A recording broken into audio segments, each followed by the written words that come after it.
Martha Vance was a woman of quiet rhythms. A retired high school English teacher in the leafy suburbs of Connecticut, she appreciated the weight of a physical book and the precise temperature of an Earl Grey tea. But for the last 2 years, those rhythms had been shattered.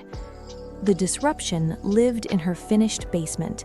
Her son, Julian, 42 and perpetually on the verge of a breakthrough, had moved back home after a temporary liquidity crisis. Along with him came his expensive espresso machine, his 3 monitors, and an air of irritated superiority.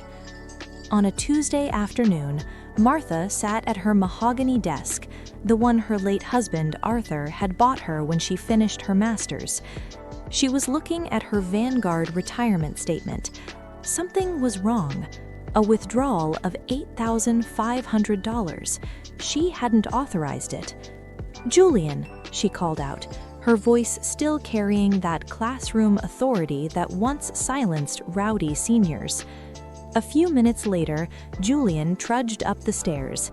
He was wearing a $200 hoodie and carrying a smartphone like it was an extension of his hand. "Mom, I'm in the middle of a coding sprint. Is this urgent?" "There is money missing from my money market account, Julian. Quite a lot of it." Julian didn't blink.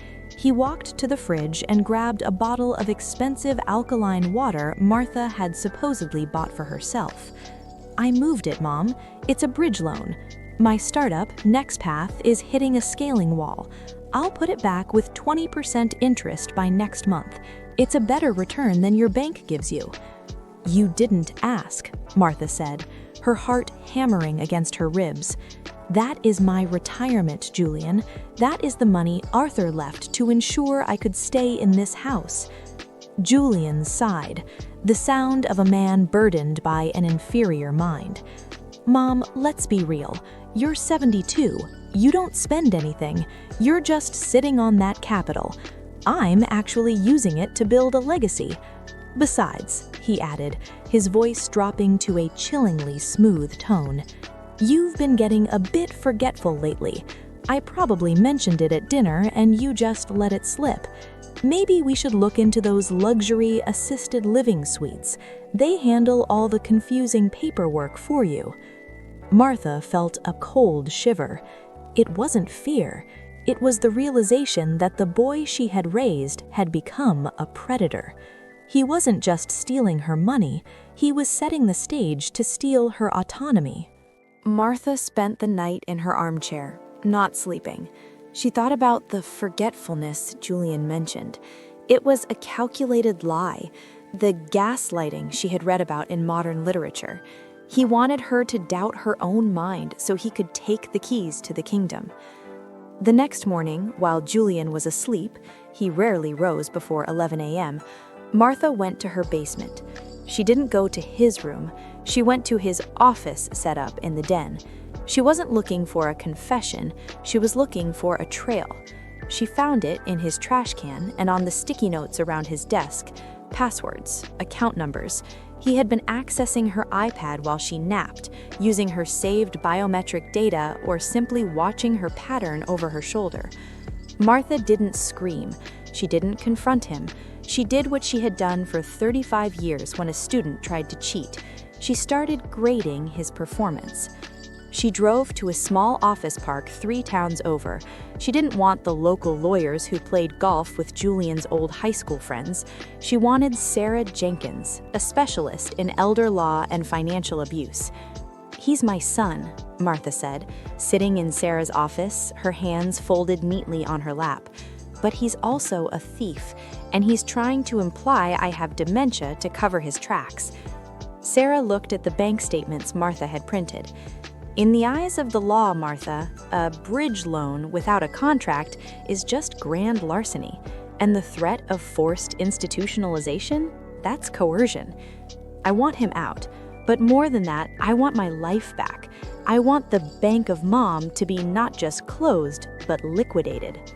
The next week was a masterclass in psychological warfare. Martha acted the part Julian expected. She pretended to forget where she put her keys. She asked him the same question twice. "You see, Mom?" Julian would say, his eyes gleaming with a mixture of pity and greed. "This is why I need to take over the Vanguard account. It's for your protection." "Maybe you're right, dear," she whispered. Behind the scenes, Martha was a whirlwind. She met with a realtor. She met with the Teachers Union Pension Board. She contacted her old friend Evelyn, who lived in a vibrant 55-plus resort in Sarasota, Florida. "Evelyn, is that condo next to yours still available?" Martha asked.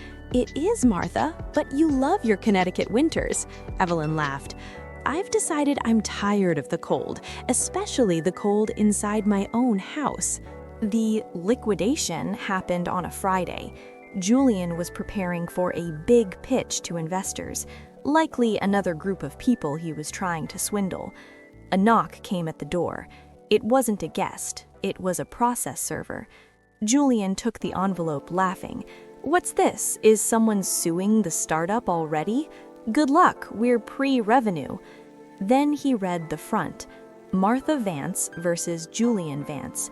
He ran into the living room where Martha was calmly sipping tea. "What the hell is this, Nom?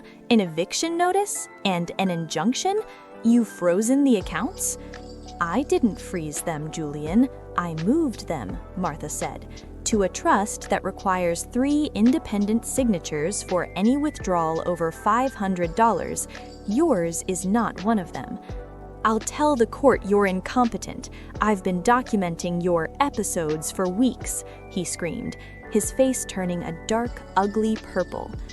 "You mean the episodes I staged?" Martha stood up. She looked taller than she had in years. "Julian, I was an English teacher. I spent decades watching children try to lie about why their essays were late. You were never very good at it." She pulled out a small digital recorder. "I have you on tape from last night laughing with your friend on the phone about how you were going to park the old lady in a home so you could use the house as collateral for a new loan. In Connecticut, we are a one-party consent state for recording. Sarah says the judge will find it very illuminating." 30 days later, the moving truck arrived. It wasn't there for Julian's things, it was there for Martha's. Julian sat on his suitcases on the curb. He had no money, no startup, and no house. His credit was ruined because Martha had reported the unauthorized transfers as identity theft. The bank was clawing back every cent. "You're really doing this?" Julian asked, looking at the sold sign on the lawn. "Where am I supposed to go?" "You're 42, Julian. You have a sharp mind and scaling potential, remember?" Martha climbed into her Volvo. "I suggest you scale yourself a job at a Starbucks. I hear they have great benefits." Martha drove away without looking in the rearview mirror. 3 days later, she was sitting on a balcony in Sarasota. The air smelled of salt and hibiscus. Her iPad chimed. It was a message from the trust officer. "Final proceeds from the house sale deposited. Your new life is fully funded."